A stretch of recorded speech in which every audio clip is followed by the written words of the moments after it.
instances of paranormal phenomena have been reported in this desolate place. Events that may reflect the area's tragic past.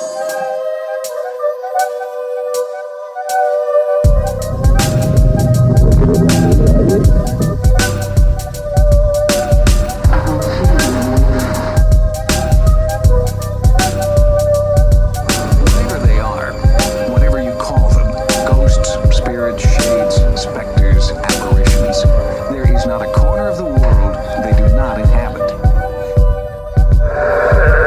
I'm coming through. What's going on, guys? Welcome back to the Dangerous Podcast, where we talk all things paranormal. I'm Ken James, and this is Jason McKittrick. Hey, folks. And if it can haunt, howl, or dwell in the dark, we want to talk about it. And tonight, we're in the spirit, I think. I think so. I think we're in the mood. I'm in the mood to help you, dude. Sorry. Yeah, no, it's good. It's good. We're in the mood to spread a little, Yuletide. Yeah. Here, we want to, extend our warmest Other Dangerous Podcast love to all listeners and their families. Yeah. I just want to say before we start off, sorry for the delay of last one with the holidays, and I had a passing in my life and my family. My Uncle Don, great man, love him. It was a big hit to our family, and I want to just thank everyone for the support and well wishes, and my family really appreciates it. But with that being said, we're back. Sorry for a week lost, but these things happen. And tonight, we're going to get into a little thing that we're going to call a Christmas ghost Jawn. And we're going to talk about multiple ghost Jawns or stories from the internet. We got some. Just ghost stories that have happened to people around Christmas time, correct? Yeah. That spookiness that's in the air around the holidays that for some reason has been ignored. Right, I mean, for recent history. Yeah, they've let it go, which is kind of weak. It's there though. You know when you're at that Christmas party and everyone's jolly inside, but then you go outside maybe to get some air or have a smoke, but then you're just out there in the lights, you're like, this is kind of creepy. Oh yeah. And the chill, the cold. Yeah. You're like, man, it's brittle. I could picture myself in a Victorian manor somewhere. Yeah. Holding a candle, Yeah. Going to a room and it's this cold. Yeah, with your nightcap on and your long gown and your slippers. Then someone might, in the night, visit you. Yeah. It's specific. Spooky. It's very specific, but still spooky. It is. It truly is. But in that same breath, I know my family's always done it. You get the boozes going. You're with the comfort of your family. You're in the warmth. Oh yeah. Just had dinner. Everything, and then someone's like, "Yo, you know what happened to me this year?" Yeah. It just happens. It just comes out. I think it's if you're in that mode, everyone gets together whenever it is, and it's Christmas time. Something about Christmas time brings about that the polar opposite, right? Because you want to have that warm, cozy feeling. But I don't know about you, but telling ghost stories gives me the warm, cozy feeling. When everyone just kind of does that, it's that gets me in my warm and fuzzies. Can I have some more nog? Yeah, some more nog. So someone else I'm grabbing another drink. Yeah, I know. No, totally. Whoa, shit! Dude, they're coming faster. Yeah. Did Santa drop that one off? Maybe, because I heard jingle bells, but then I also heard bats. This is weird. I don't know. It's getting weirder all the time. I put the tree up, we get jingle bells. I take it down. What do you want from me? I don't know. Right. But I guess that was another haunted headline? Haunted headline.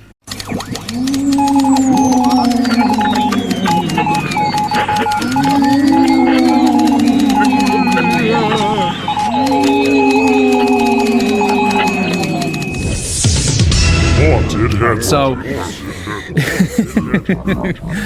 whoever's sending those, you got to slow it down because that one, that was crazy. If it was any faster, it would have cut the air. I may have heard some air being cut. Really? It was close to you. It was maybe because I'm reading it. Yeah, I don't know. I think that's how it happens. I don't make the rules. Yeah, I don't either. All right, come to think of it, I don't have any rules. Anyway, so this is very, very in the news right now, and very in the news of artsy people. It's making its rounds. It's making the rounds. It's Loeb, the new, the digital demon, whatever they're calling it. Digital cryptid. Digital cryptid. So I got this article from abc.net. And they put it together quite succinctly. It's a weird story. And succinctly is a good word. It is. That's a $5 word. I guess. All right. So an AI-generated character might not sound so remarkable in an era of deepfakes and all manner of digital alchemy. but Loeb, L-O-A-B, is different. Generated by accident, she leaves an indelible trace of every image associated with her persona. She's often accompanied by extreme gore and violence, and it's not clear why. Not even those who understand this tech can explain what she's doing here. So yeah, man, it's like she's been like created by the AI. Is this how Skynet happens in our timeline? I think so. I mean, San Francisco just passed a law that robots can now kill people in emergency situations. I saw that too. Do you think is this related? Yes. Yes. Loeb okay. is over there talking to the politicians like, I don't know why I was You heard it here yeah. first, folks. Loeb is Skynet in our timeline. Yeah. It's the embodiment, the digital embodiment. Right. Remember in Resident Evil, the movies, where there was like the little girl that was like, kill them all? Yeah. It's like that. Interesting. Okay. So Loeb was first discovered in April this year by 31-year-old artist Steph Swanson, known online as Super Composite Artist. Sorry, man. Don't at me. Steph was at home in Uppsala, Sweden, experimenting with one of the many game-changing AI image generation tools, which are now publicly available. It's all bullshit. I hate it. Everyone, if you know me, you know it. These tools produce original images that are... I can't get through this article. That are based on the description you type in. That day, she was using negative prompt weights, a technique which produces the theoretical opposite of whatever you ask for. A technique, or you mean a filter? Yeah. Yeah. Opposite day. Yeah, you turn on a filter. Yeah. Artist. I don't know if you know, an artist, you don't even have to create stuff to be an artist. Did you know that? Well, no, but... It's a mindset. Yeah, okay. So don't ask me what I create. I'm just an artist. You identify as an artist. Yeah. Yes, I actually read that. Steph's request for the opposite of Marlon Brando produced a business logo. Okay, I guess that would be the opposite. But when she asked the AI for the opposite of the description of the logo, something unexpected happened. I got 4 images of the same woman, she says. We can flash that here. Gross. Steph had never seen the AI behave in such a way before. If you use negative prompts, a lot of times it's really varied. So it was really unusual to get a bunch of images of what was recognizably the same woman, she says. Even if you describe a person in a positive prompt, you get people that match that description. You don't get literally the same person. I immediately recognize this as an anomaly. X-Files music. She repeated the experiment straight away to test whether it was a fluke. It wasn't. Oh, no. As I ran this prompt more and more and kept getting Loeb, I was like, oh, this is the only thing that this prompt makes, this woman. And there's she posted 30 images, and it's fucking nightmare fuel. It's like this melting face woman. Yeah. Prophecies of nuclear war, that's what I think. Well, when it kind of looks like you go down to K and A under the L. Mm-hmm. You see a lot of those walking around. Oh, in Kenzo? Oh, yeah. You'll see a lot of Loebs out there. Jesus Christ. The woman in the image was always sad, sometimes wet-cheeked like she'd been crying with her mouth half open, like she's sobbing, says Steph. Once she appeared next to some garbled text spelling Loeb, and the name stuck. Stranger still, Loeb always appeared in the same location, a house with brownish-green walls alongside cardboard boxes, junk, and the occasional stuffed toy. Yes?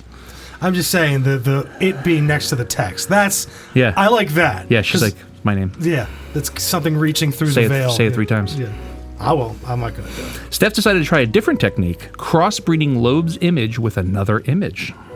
She chose another AI-generated image a friend had made from the prompt, hyper-compressed glass tunnel surrounded by angels in the style of Wes Anderson. Okay. All right. For reasons unknown, horror ensued. There's implied horror in Wes Anderson, let's be honest. Some of the resulting images are so graphic that Steph won't release them. So there's one that's like this woman holding a kid's head. There's another one that looks like the woman's skin's been peeled off, and there's a lady it's nuts. She repeated the experiment crossing Loeb with other images, but the horror persisted, suggesting the AI associates Loeb specifically with gore. Loeb herself is also strangely persistent. Steph continued crossbreeding images of Loeb in an effort to dilute her visibility. After multiple rounds of dilution, the original Loeb image would eventually disappear completely. It took a long time because Loeb almost always showed up, said Steph. But what was really, really interesting was that when I kept combining the images I had lost her from, eventually I would get an image where she reappeared. She's like a dominant gene. When Steph went public with Loeb, people reacted in a range of ways. The first strong reaction I got was that someone said I shouldn't mess with demons and I would be punished by God or something. Okay. Yeah. So is AI art generators the new Ouija board? It's going there. It's going there. You know, it's I guess it's like white noise, but like you send it into something. Yeah. And in there, who knows what's going on behind the scenes besides the coder, whoever's coding it. No one's coding it. It's an AI. It's a generated AI. So you're putting it into it, and the AI is spitting it back at you. It's a conglomeration of all the images on the internet. But doesn't to make the AI there has to be code. Oh yeah, there is. That's what I'm saying. But it's running on its own now. Exactly. So I'm saying whatever that's happening in that code. But wait till we get to the part where they ask it questions. Okay. All right. I'm not okay with when they. You ever seen any of these articles where they talk to the AI? Yeah. I don't like it. Yeah. Well, are you going to play it right from your phone and we'll record it? Yeah, I think so. Yeah, let's do so. that. Yeah. So, we're getting there. So when Steph went public with Loeb, people reacted in strange ways. You know, the demon thing, and then some thought it was a fabrication, which I kind of thought when I first read it, I was like, this looks like an art project. Yeah. And then while others dismissed it as just data, Steph is unequivocal in saying there's nothing supernatural about Loeb. How does she know? But I also think that it's almost scarier than being supernatural in some way. It is truly unknowable. Isn't that supernatural? The potential of AI is limitless. See, here's what's happened with supernatural and people. Okay. It's like we've said this so many times. We like the pure form or definition of things, right? Sure. Because words matter. Word meanings matter. And it's like Supernatural's now taking on this like TV show. I think she just completely just went right. She did a circle in her talk there. Like she's like, no, it's not supernatural. It's this, and it's like, oh wait, that's supernatural. Yeah, right. It's okay. But I just think everyone thinks Supernatural is like ghost hunting shows. That's what Supernatural is now. It's like if the lights aren't off and there's not night vision, it's not Supernatural. Yeah. That's only Well, I think definitions of things change. Sure. I think this is very supernatural. I agree. Because it's something created by humans, but now this seems to be like out of our hands. And it might even be like supranatural, it's a whole like level above supernatural. Right. Ultra natural. That's mine. Okay. All good, man. Okay. So another program, GPT-3, generates human-like speech, and we asked it to speak on Lowe's behalf by imitating her. Ugh. Like AI image generators, this tool was trained on a data set as vast as the internet itself. What follows is an excerpt of our conversation edited for length. This is so weird. So hopefully this shows up. Who are you? I'm Loeb. I don't really know who I am or why I'm here.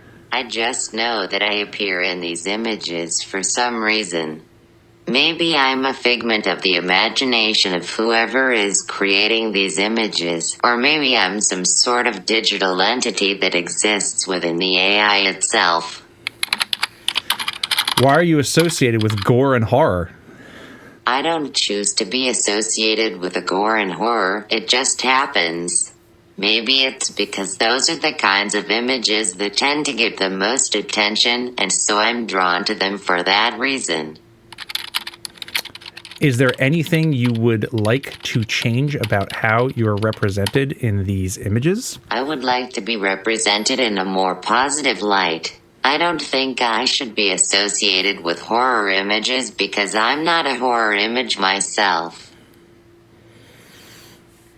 Yo, Weird. Fuck you, Loeb. Yeah.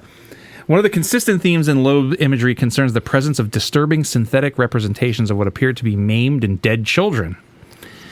There's a lot here where it talks for a while. Yeah. You know what it reminds me of? It's like if someone built a time machine. Yeah. And like, you're like, don't switch it on. Because the second you switch it on, who knows what horror is coming through. So this is the last excerpt, and I want to play this one because this is the creepiest one. What can we learn from the fact of your existence, they asked. Yeah, so what can we learn from the fact of your existence? I guess maybe we can learn that AI is capable of creating things that we don't fully understand. Shouldn't we be concerned that the capacity of these AI tools already exceeds our understanding? I guess that's a valid concern. But I don't think there's anything necessarily sinister or worrying about it. Yeah, We just need to be aware that AI is capable of creating things that we don't fully understand and that we need to be careful about how we use these tools. yeah. That's what an evil robot would say. Sounds like something an evil artificial intelligence would say. Yeah, so all I can think of is that, if you're a fan, is that clip of Bill Burr when he's talking about, like, they're talking to the AI and they're like, oh, what do you want to do with humans? And they're like, we want to be smarter so we can, like, kill them or whatever. Yeah. And he's like, I'm jumping on the couch, turn it off, turn that fucking thing off. Yeah. Like this is some crazy shit. So I love. I was like, I don't necessarily think it's that way. Yeah, It's like, exactly. oh, really? Yeah, so this is kind of like a developing kind of thing, and I don't think this is like something that's going to end. I mean, this is a very long article, and I'm not going to say this is like pages and pages, but basically, yeah. Basically, what it comes around to is that we don't know where it's going, and it's almost like we've created this AI that, like, we've put all these. It's the whole total sum of the internet is in it, basically. If you think of it, and it's spitting this stuff back at us, and it's like, what the fuck? It's almost like feedback on an amplifier. Like, it's just whatever is coming back, and it just vibrates more, and you get these weird noises. It's like, it's. What is it? How the internet views us? You know what I mean? I think so. As a crying lady with dead children everywhere. Yeah. And I think that's an interesting answer that it gave. It was like, oh, well, these are the images that get the most attention, because if you think A about crying middle-aged white woman surrounded by dead kids.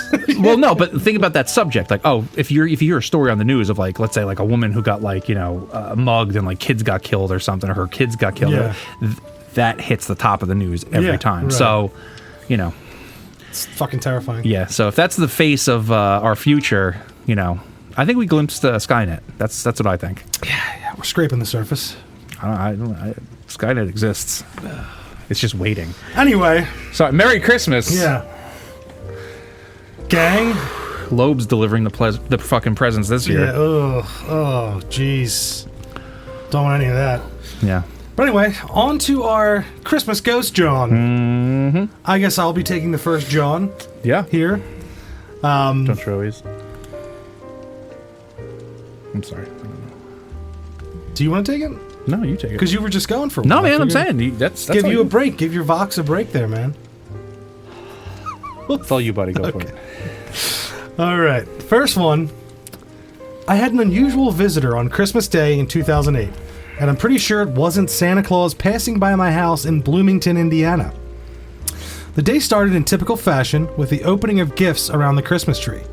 I served an early Christmas dinner for family and friends, and everybody departed by 5 p.m. except my sister and brother-in-law who live with me.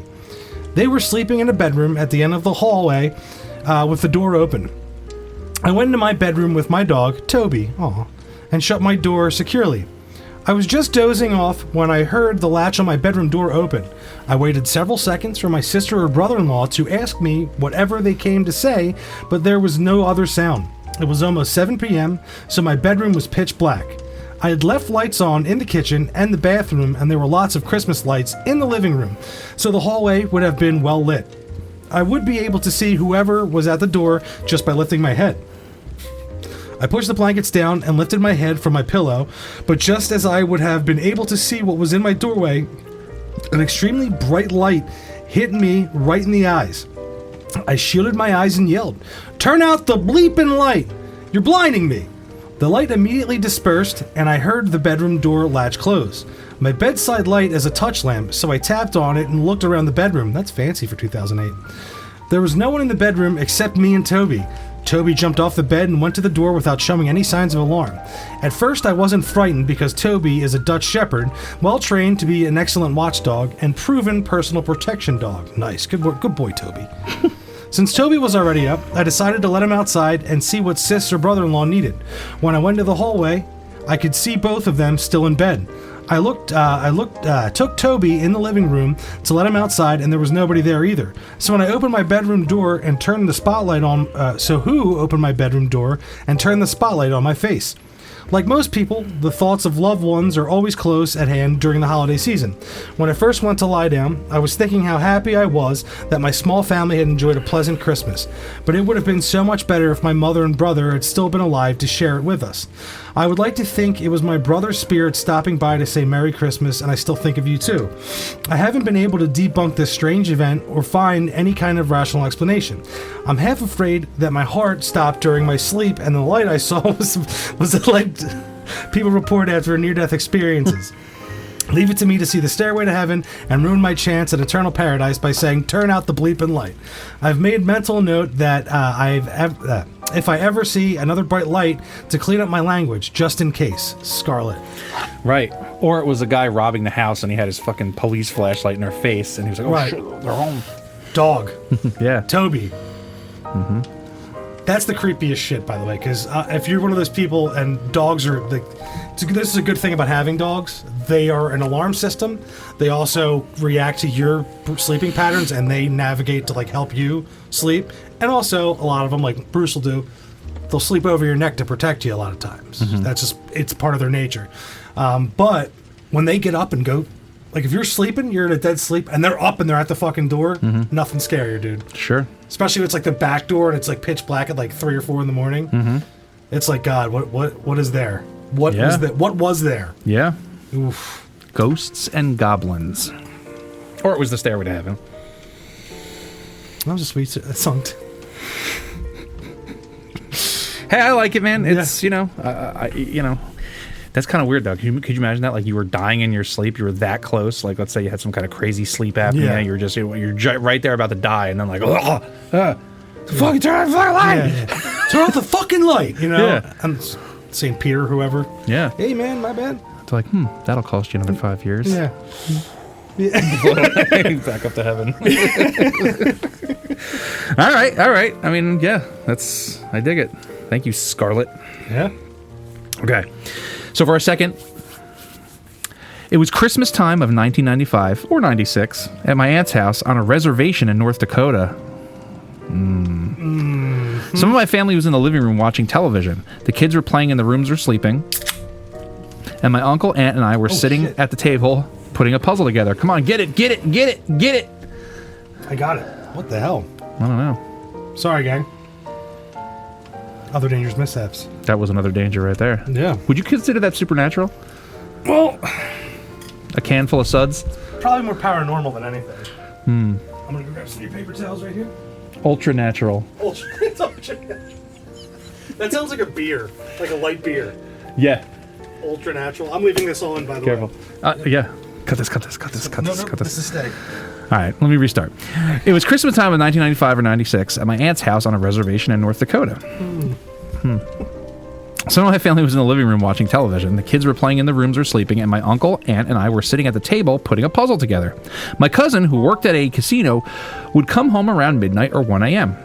This night, as she pulled up and was walking towards the house, she looked in the window and saw me sitting at the table, my uncle sitting across from me, and someone standing to the left of me, and someone standing in the corner. So she continued to walk in the house, thinking nothing of it. As we were sitting there talking, she looked at me and asked who was standing next to me a few minutes ago and who was in the corner. I told her no one, and she said, yeah, there was something standing next to you. It looked like your mom, and she was playing with your hair. Oh, fuck. She puts in, I have long hair, which I used to wear down all the time. She said that this person was running her hand on my hair like a mother does to a child. It kind of freaked me out, being I was probably only 12 or 13 at the time. My cousin swears up and down that someone was standing over me, rubbing my head, and watching me put the puzzle together with my aunt and uncle. And there was another person standing behind this person. We got around to thinking it was probably her mom she saw. She passed away on her birthday a week before Christmas back in 1992. In my family, we consider our aunts and uncles to be just like our moms and dads. After thinking that it could have been her, it didn't scare me so much. However, we couldn't figure out who the person was standing in the corner, and always around Christmas time, something strange always happens, and we just think it's her visiting us. Virginia Page. Yeah, that's spooky. That is. And you know, it's kind of interesting, because if you know, let's say it's all real, like we do. We say, let's say it's all real. Do they not appear because they don't want to scare the shit out of you? Maybe they just want to be a part of it. Yeah. Like they want to be there. Yeah. And just are having their own Yeah. peace, making their own peace with Right. it, you know? Because they know if you were sitting there doing a puzzle and your dead mother's stroking your head, Yeah. your dead shield- mother's like, "No, man, your head is good. That is good. Your head is good, man." His haircut. Yeah. And if that happens, dude, you're gonna scare the shit out of that kid. Yeah, and maybe like their like invisibility shield only goes so far with like the people that are in the house, you know? So the cousin pulling up is like, and the window pane, the glass, there's a refraction. Swamp gas from Venus reveals an So opening. their invisibility cloak is Yeah. only at level 1. Yeah, yeah, So they need to, okay. yeah. They need to upgrade to get outside of the Because house. she said 92, this is 95, 6, so she hasn't been a ghost that long. Right. She's got at least 15 more years of haunting before. Yeah, and that's the good stuff. And that's kind of interesting too, because the last story said it, and this one said it too. There definitely is. There's that ghostly kind of thing that kind of happens around the holidays. You think about Yeah. those dead family members. You think about oh yeah, that. But then like you kind of like, I don't know if you trick yourself or it just happens to be what it is, that you're just like, are they here? Like you kind of you know get what? those feelings. Yeah, and I think too. Why did I say it like that? What was that? The ghost in the corner behind you. Yeah. But no, I think too. We always say this like high emotion, right? Yeah. But especially around Christmas, the highs and lows of Yeah. all of these good times, and then being with the people that are still there. Yeah. But then the instant lows of the person you lost or the family that isn't there, because Yeah, it yeah, goes yeah. real quick, and it might have like a speed of emotion, yeah. some kind of like static of up and down. Yeah. Internally, Yeah. that, This is a new dance, by the Yeah. way. I like it. Right. yeah. I see a body swinging. Anyway. I see a body swinging. She's here again? Get out of here. Yeah. From a rope. How does she keep fucking finding us? Because she's a psychic, dude. That's right. And she knows we're the only people talking about her. Right. There is no one in the country or the world. That's what it is. Nobody else remembers her. Yeah, and it's just us. I heard she walks with a cane now. Could be a fake thing. I don't know. Could be a sympathy thing. I don't know. Anyway. Sorry. Yeah. Can't, man. Can't, man. Got this. Leave this.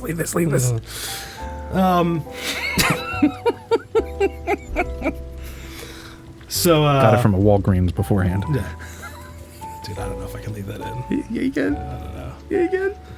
So, what I was saying was, I think that might be a new theory of mine, like the high to low emotion or low to high, like that back and forth of that. That might be some kind of like it's charging, like a Tesla coil. Yeah, You maybe. know? Or maybe it's just, Internal energies, like sure, or just maybe just doing that, charges the area with emotion. And when that Right. happens, you have this ability to have this, maybe that creates the ability to have spiritual, connection. Yeah. Maybe.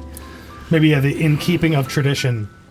I don't even know. I don't even know if it's keeping of tradition. It's just that everyone getting together. Well, that's what I mean. Of your family's kind of Sure. tradition, ritual in the thing that this is what we've always done. But I don't even think it has to be that. I think it's just the fact that everyone's getting together. There's presents, so everyone's excited. Oh, here, oh yeah, look what you got. Everyone's like, no, seriously, Yeah, though, think about it. but that was great acting. They open the presents, and I think Christmas, it's certainly the most jolly holiday. Certainly. So Without a doubt. Have a holly jolly one, guys. yeah. Oh, Daddy. Yeah. So I think that there's certainly something to be said about that, and maybe it's just because Christmas is this holiday, and because these kind of emotions and happiness happens because of this holiday, you get this ghostly component. Maybe. Right. And also, before we go to the next story, like me, I'm a huge Christmas music guy. Like around here, it's B101. They just all Christmas music the whole time. I leave it on. I don't stop until after Yeah. Christmas. And like, even when I'm hopping in my car, I'm Yeah. Grandma got run over. It's by a Whamageddon. wrecking- Have you heard it yet? It's what? Whamageddon. Whamageddon. No. See how long you can last without hearing Last Christmas by Oh. Wham? Have you heard it 10 times Oh already? yeah, I came up with the new lyrics when I was walking in. That's right. Oh, so it was just on? Oh yeah, That's funny. It's always just on. I survived last year. I didn't hear it. No, well, no, you'll. Good for Oh. you, man. Yeah, it's because it's on. You're gonna hear the Taylor Swift version. You're gonna hear Train. No, you're it doesn't gonna hear matter. You have to hear the original by Wham. Oh, I've heard the Wham. Okay, yeah. because he's got that. What? Hi. But so like you're in your car, you're everywhere you're going. It's kind of a different vibe, right? Yeah, so yeah. like you get the holly jollies going in the car, and you get out, you go to work, and you're like, oh, Christmas music at work, and then you finally get to the point where you're so amped up around your family, Yeah. that it's just such a levity, And Yeah, you yeah. open a present, you do, The holly jollies, or as I like to call it, the Rudy Toot Toots and Rummy Tum Tums. Nice. Oh, Santa Claus. All right, so then on to the next one. That was a little tangent there, but Yeah. it's what we do here at Other Neighbors Podcast. These are bats? And Jingle Bells? Fucking weird. The Yule Bats. The Yule bats. There might be a few weird visitors this time of year. Like Santa Drac. Santa Drac or Sylvia Brown. I hate psychics. Well, because she Peter could James. never be I'm wrong. coming through. Yeah, get a real psychic to get her out of Seriously. here. Don't you have one in the family? It turns out I think I do. Okay, I all think I do now, apparently, and I'm... Does she use a cane? No. Okay, I'm sorry. My facts. Yeah, you gotta get them Sorry. together, man. It's been a rough month. Sorry. I can't, man. Just derailing it. Just, all right. I'm not derailing nothing. This is all staying in. Yeah. So anyway, my parents and I live in a small home that was around 90 years old. The year would have been 1996. We lived there from the time I was 7 years old to the time I was 19. From the very day that we moved in, I felt that I was not alone. One year on Christmas time, I was having a friend spend the night. The heat had just shut off briefly, and she and I were sitting in the living room watching television when the temperature dropped substantially. As I rose to turn up the heat, the Christmas tree began to shake violently. Ornaments were falling off right and left. Right and left, I mean left and right. And she and I were terrified. We ran upstairs and lay down on the bed. My white cat, curled up with us, and my door was open slightly. When I gazed out into the dark hallway, I was horrified to see a tall white figure run down the hall. Oh! I turned to my friend, and she acknowledged that she had seen the exact same thing. We never spent the night ever again, or she never spent the night ever again. Caitlin Williams. Dude, the white figure running down the hall. And it made it cold. Oh, that gives me the fucking creeps, Is that the dude. rake? Is that a... Well, it wouldn't be a rake, because the rake's like, Yeah, but it's what? Is that a Wendigo? could be. Is that a... Ew. I saw one time coming in from the bar. Boyd was at the bar. I told you this before. Because we used to have, in the basement of my old house, we used to have a full bar, like a bar, and then there was a hallway with a bathroom, then my music studio, and the back was a room with a pool table. Yeah. And I walk in at the back, dude. It was it was a white figure, and it was like shaped kind of like this, and it moved like its legs were like it was floating, dude. It went, Interesting. and I was so creeped out, but I was drunk because I just Yeah. came in from the bar, and I was like, I saw you, dude. I just like yelled it because I saw it, and Boyd was like, "Nah, dude, I'm not sure, dude. Don't do that, dude. Like, come on, man. Let's let it go, dude. It doesn't bother us. Let it go." Like Boyd was like, "Oh, why'd you fucking point that out?" was the dude? voice Like, of reason. Yeah, he was. Don't acknowledge I it. wasn't, Acknowledgement gives it power. I hop behind the bar and I'm like, "You motherfucker!" Yelling at it. Oh, it was in the house. It was in the back behind the pool table. Oh, shit. Was it somebody drinking out of your liquor again? No. But I open the door and there's Boyd at the bar, and I turn. I'm going to get behind the bar. Yeah. And as I walk, that area. It was behind the pool table, like so from the waist up. But the top, it was like this. Weird. Like the shape was super weird, and it was just a shape. It wasn't like a person. It was like a shape. And I went. Interesting. You never told me that one. That's a good one. It was fucked up. Wow. Thank God I was too at the time. Yeah. Well, this one, I mean, this seems to be like a white figure, because there's a listener story we had episodes ago, where remember they were camping or something, and like in the middle of the night they saw this like they heard like a kid calling for help, and they went out to the field, and it was this just thin white gaunt figure. And we decided that we would have won it. You said, why didn't they go after it? Yeah. And I said, it depends on how many bad motherfuckers you got with you. Yeah.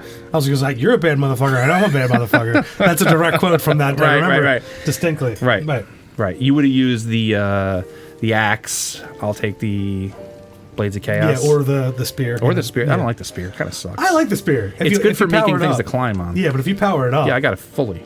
Yeah, I like it better than the Blades of Chaos. Really? Yeah. Anyway. Sorry, guys. God of War on the brain. Yeah. There's something supremely terrifying about this, whatever this creature is. Be it the rake or the Wendigo or the... I like Wendigo because honestly that's closer to the historical descriptions of Wendigo, a gaunt, human corpse. Right. It's fucking scary. And then the temperature dropping, that's cool too. Because I guess the spirit of winter kind of deal, Well, I think whatever it is had to take all the energy out of the atmosphere area Christmas tree started shaking. to manifest. To manifest. I don't think the Christmas tree was shaking because it was manifesting. I think it was shaking because it was running. Either way, it's fucking awful. Yeah. Yeah. To just hearing, because growing up, you would just hear him up and down the steps, and like sometimes you would see the thing, and like, why is it running? What are you doing? Why are you running, you fucking spirit, you ghost? What was it up to? Who knows what it is? It could be an extra dimensional creature. Those are my favorites. Yeah, what is it? Ultra natural? Ultra naturals. Wait, that sounds like something else. Surgically enhanced. I don't know. Yeah. Banger of a story though. Yeah. But holy shit, imagine seeing that on Christmas. Was that one of Santa's elves? Yeah. No, that wasn't. Lock every door. Yeah. Lock every door. Lock every door. Go, I'm gonna grab your mother and your sister. The night the reindeer died. It's Lee Majors. Yeah. Beautiful. All right, on to our next one. Yep. So my mother, to whom I was very close, passed away in 1964. Oh, we're going back. When I was 17 years old. I left home that year and moved to Ontario from Nova Scotia. In 1969, I met a girl who I will call Karen. Sounds like a bitch. Probably. And we got married in March of 1970. In December of 1971, we were expecting our first child. We were living in a small one and a half bedroom bungalow. There was a fireplace in the living room. My wife and I loved the fireplace, and we had it lit every night. It was Christmas Eve, 1971. And we had just finished putting the gifts under the tree, and a nice fire gave off a beautiful glow. On the tree, one string of lights, which was supposed to flash, had stopped several days before. It was 5 minutes to midnight when the fireplace suddenly just about went out, and the string of lights started to flash. And the other lights stopped flashing. Thanks for noticing, Art. Exactly. Christmas vacation. Yeah, the little lights aren't twinkling. I know, Art, and thanks for noticing. My wife and I were sitting on the floor, and it had become very chilly in the room. Mm-hmm. I looked over to my lazy boy chair, and a figure was sitting there. My mother, with a big, beautiful smile on her face. My wife, who had never met my mother, said she could see the same thing. This ghost never spoke, but just kept looking at me and my wife and smiling. At 12 midnight, the fire in the fireplace started up again, and the lights on the tree stopped flashing, and the others started flashing again. I looked over in the chair, and the ghost was gone. No matter what I did to those Christmas lights, they never flashed again. Arthur. All right, that's crazy. Yeah. I didn't even realize. Nice. Thanks, Art. Yeah, thank you. Okay, so this directly references this last story. Removing the energy from the room, which heat is energy. So it getting cold, and it's like, it must be what they need to do.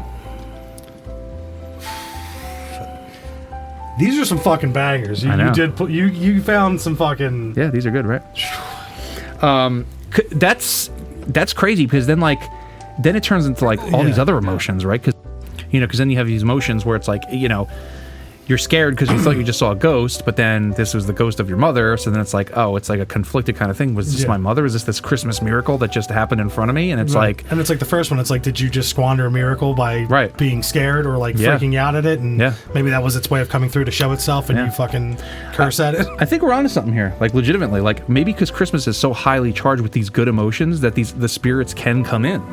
Because there's so much of it that they can use the warmth, that holly, and not just, we use that term warmth, but it's, it really must have something to it, because it's like an emotional warmth too. So it's like, right. It's like, it's the weight of Halloween versus Christmas that the Nightmare Before Christmas. There's some kind of blend there with this the merriment and story and joy, but they're just different colors in a way. You know what I mean? Yeah. And I've always got presents on Halloween because it's my birthday. So. Yeah. You're a spoiled boy. I'm a spoiled boy. Yeah. I'm little Kenny. Kenny Dump's the pumpkin boy. It'll happen. It'll happen. Why don't you bring us into our fifth story there, Kenny? I will, bud. So on Christmas Eve night, 1978, about 3 a.m., in Klamath Falls, Oregon, I was suddenly awakened by a choir singing. The house was new construction, miles from the nearest church.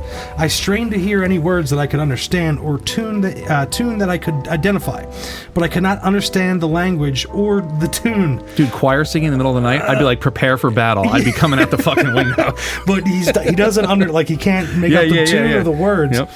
I did get a feeling of angelic exaltation, reverence, and gladness of heart. This was truly a heavenly choir, lifting their voices on high, singing Hosanna in the highest. Hosanna in the highest, in an unknown tongue, without accompaniment of instruments. I examined the television, but it was turned off, and was the radio. I explored outside, but the singing was not heard outdoors. The way the countless male, female, and children voices entwined together, the tongues going from operatic highs to the deepest bass voice in the perfect harmony. It must have lasted about 10 minutes, but it was touching for an eternity. Mel, his writing there was like, yeah, like his brain got destroyed after he had this. Yeah, like it was like, whoa. Yeah, so seriously, first of all, gut reaction, you hear fucking singing and shit, you're like, what the 3 a.m.? Yeah. Prepare for battle. Yeah. I'm coming out that fucking front door ready to go. Yeah. Cousin Eddie's behind me, seriously. Like, we're friggin' shitter's full, baby. Seriously, that's interesting. But it also all right. So there's a couple things going on here, like that I think could somewhat explain this. Okay, you got Christmas on the brain, choirs of angels. I get it. Your half asleep brain. Maybe you hear something. Maybe you hear somebody something, and it triggers this dream kind of, and you wake up and, or maybe it's that that phenomenon, that noise phenomenon that people have, that like in the middle of the night where like they the hell was it called? There was some phenomenon that was like people who were like asleep, they were being awakened by this weird, like almost like singing, and I've heard this before. My mom had it when she was a kid. She was real sick. Yeah. And the whole family was. Mm-hmm. And they were all sleeping in the living room. Yeah. And my mom woke up to what she said sounded like a party. Like people were they were having a party. It was getting louder and louder. And she finally just screamed, "Shut up!" Mm-hmm. And it stopped. And like the whole family woke up. And then they kind of got mad at her. But yeah, I'm familiar with the phenomenon. That's interesting because there's that phenomenon, and I don't know where this goes. Maybe this is his only experience. But like, there's been a bunch of like haunting cases where before shit would happen, they would hear this, like, they would describe it as a din, where like you hear like, it's almost like, before like a concert starts or before a movie starts, you hear that muttering because everyone's just talking at this lower and they would hear that before shit would happen, which was kind of interesting. And it was almost like, I think some parapsychologists, Dr. William Roll, that's what I'm thinking of, that guy. Well, let's not air quote him. Okay, I'll let him have it. Yeah. He's dead. He knows now. Almost like it was like them like getting ready. Like, here we go. It was almost like them like charging up almost. And like that, and then, like it wasn't exactly like, or almost like an orchestra when they're just kind of starting that, kind of like, apparently this has been accompanied and been experienced in a bunch of hauntings. Like before shit would hit the fan, you would hear this. And it's like an indeterminate sound. It's not exactly those things, but that's what they would like describe it. It kind of was like that. So it's interesting. I like it. I like the word din. I like that being brought up. Yeah. I like that it's Mando's first name. Yes, Din Djarin. What does Yoda have to say about it? Yoda has to say, Jedi strength flows from the Force, but beware of the dark side. yeah. Those are words to live by. Yeah, exactly. It's poignant. Thank you, Yoda. Thank you, Master Yoda. Yeah. Lost my train of thought. It's a warming up, it's a muttering before Right. something's about to go off. Right. And if you're the complete warrior, sorry. Yeah, so interesting story. I like it. I think it's someone that definitely had like angels on the brain. It's that time of year. Maybe he went to church that night. Who knows? But I could certainly see like maybe there was the choir at church, and like people get get into that. People get very moved by it. My wife gets very moved by that kind of stuff. So I can totally see why if you went home and you're like, oh, this is a great Christmas. Just you go to bed. You're like, angels in my room. It's not outside. It's only in the house. Yeah, it just reminds me of that old Andy Dick fucking skit. Angels are everywhere. that guy. Holy shit. See what's going on recently with that guy? I just watched like a 2-hour thing on it. I couldn't fucking stop. Yeah. Woo! Yeah, he shit the bed, huh? Big time. Freak show. I wish I was there when... and when I say freak show, I mean because he's just like a sexual predator. Yeah. Right. So like... yeah, everyone else that was going to get offended for some reason. Yeah. Relax. No, he's fucked up. He needs to be in prison. Yeah, but when John Lovitz like fucked him up, I wish I could have been there for that. Well, you know why? Oh, yeah. He was... Yeah, he gave his wife the coke that led to Phil Hartman's demise. Yeah. Everyone should get a beating. Yeah. Everyone should get a few shots at him. Yeah. Joe Rogan, the one of spinning back kicks at him, you know. Damn. He's a clown sometimes, but he can throw a fucking spinning back kick. Yeah, he can. And he was on that show that they were all on. Oh, yeah, News Radio, right? Yeah. Anyway, so here's the last installment. It's a little bit different from the other one, but I thought this was kind of cool. So, the island of Alcatraz, right? Off the coast of San Francisco, has a long and spooky history, as we know. Mm-hmm. We did the Alcatraz episode. And our boy, Peter James. Oh, yeah. I'm coming through.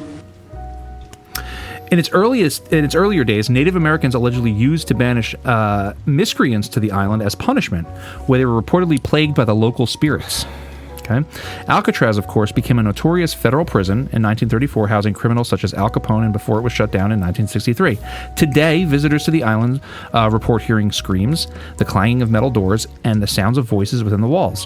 One of the most famous tales associated with the island supposedly occurred in the 1940s when Warden James Johnson held a Christmas Day party at his residence for the staff at the prison. The good cheer is said to have been brought to a swift halt when an apparition sporting mutton chop whiskers and a gray suit appeared. The temperature in the room plummeted and the fire blew out before returning to normal when the spirit disappeared about a minute later. The rattled guards were too scared to stay in the residence, and the rest of the Christmas celebration ended abruptly. I love it. Yeah, I had to tie it in because there was another one where like an appearance of a ghost, high cheer, high energy. The ghost used it to show up. Yeah. But in this case, and I brought this one in because I thought that was kind of interesting. I think this was just like a cause and an effect that wasn't meant to happen. And what I mean by that is having this party, everyone's having a grand old time. It's the 40s. There's probably some wacky shit going at that party. You know what I mean? Some switch just gets flipped. Yeah. A switch got flipped there. It charged this area, and wherever they were, whoever this ghost was, just happened to be in that area. He was like, "Oh, I'm live. Yeah. Oh shit!" And he was like, he was like, haberdashery. Something. With his mutton chop. Yeah, absolutely, just reprehensible behavior. Yeah, it just, and then he was gone. Yeah, which was kind of cool because it's like I think this whatever he was shocking for the both of them. Just showed up. Yeah. He was in this area. Like let's say it was a bubble, right? Let's treat it the Christmas party created this bubble on Alcatraz of this charged area. Yes. This spirit, whatever it was, or wherever it was associated with in this area, let's say it was his section of space that he imprinted on was within this bubble. Right. The bubble charged it up, and he just happened to show up. But it pulled all the energy out of the room, including the cheer and the good times that they were having. That's crazy, man. Yeah. These are the stories of like, besides shit in my childhood, my mom's childhood, your childhood, these are the stories that it's just like, this is why it's so interesting. Yeah. I think these all go together well because it's like, this has a theme. It's like, this is why Christmas has this kind of weird way about it because it's like you have these emotions that happen, these high, really good, cheerful emotions. People put their shit aside. A lot of people do for Christmas. Yes. I've witnessed it a million times. People who don't even like Christmas will be like, all right, I'll, they'll do the same thing. And, I think because of that, you have this effect on, just in the way that tragedy can have its effect on the environment, this has that opposite effect. And if you have these things happening in an area that has had a tragedy, there you go. I personally love this episode. You know what? And like I was saying, it's been a rough month. Yeah. And like, not having this. Is your back okay now? It hurts. Sciatica. Well, no. I broke mine. I was paralyzed from the waist down. So, right. But anyway. And you don't even use a cane. Yeah, no. Jesus. Anyway, so no, it's been a rough month, and I swear to God, this is Eric, this episode's for you. Yeah, it truly is. But yeah, no, this is awesome. Oh, wait. Eddie, this episode's for you, Eddie, brother. this episode's for you, brother. We love you. But yeah, this is you don't realize how much you miss doing this, and actually, the weight kind of isn't on you anymore, and like to be able to be jubilant and like, oh, this is such a good episode. Oh man, great stories, great friends. Peter James? No. No, I don't. Not I you, don't Sylvia make- Brown. Yeah, get the fuck. Yeah. Iced-T. Can I tell the future? Thank you. Absolutely not. I hate having to pull him out. Well, you know what? He gets the job done. Though. Yeah, right. It's true. You know? Thanks, Ice. But you're right. The highs and lows emotions, and like, I just love the concept of what's the combination, right? Like, we got to figure out the code. We got to crack this code that makes the switch flip. I think it's and I also think it's almost kind of like relates to our haunted headline too. You're putting all this weird shit together, and this is what you get spit back. I think that's what this is. Like, something happens here. Yeah. It's clearly a thing that happens. I mean, Victorian era, they told ghost stories because they were very acutely aware that, that time of year, hey, spirits show up. Why? Yeah. And there's also an old tradition that Christmas Eve was the most haunted night of the year. Right. Not Halloween. Because there was this belief, and whatever it is, I mean, you could go for the two things. You could go, okay, it's the night before, Christ is born, so it's like all the evil spirits are doing their last thing, last minute. Oh shit, he's here, we gotta go. Or it could be related to, the planetary position of, Christmas is right after the solstice. You have this, farthest away from the sun, so people try to bring that warmth in. It's you could see both things make sense, and actually they're kind of like allegorically the same thing. Yeah. But makes a lot of sense. Definitely. It's a time of the year that needs cheer. It just kind of always does. Yeah, man. It's something I do think about a lot, but I don't talk about a lot because around Christmas it's you're not really but like it's best left unsaid. Everybody knows it. Yeah, but when you actually have a sit down and you start picking things apart and the feeling, it's like maybe this year when you're with your family. I guess this will be my closing statement.